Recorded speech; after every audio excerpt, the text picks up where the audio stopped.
Sa dashcam ang pagkasagi ng isang ambulansya sa babaeng tumatawid sa kalsada sa Quezon City.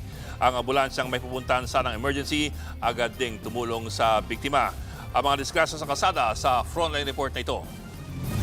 Sa kuha ng helmet camera na ito sa Batasan San Mateo Road sa Quezon City, makikita ang pagtawid ng babae sa kalsada. Hindi pa man nakakaabot sa kabilang bahagi ng kalsada, bigla siyang nasagi ng isang ambulansya. Tumilapon sa kalsada ang babae. Kapansin-pansin naka-counterflow ang ambulansya habang may puputahang emergency. Agad naman siyang sinaklolohan ng personnel ng ambulansya. Hindi rin siya nagtamo ng seryosong injury. Nahulog ang truck na yan sa bangin sa Sogod, Cebu.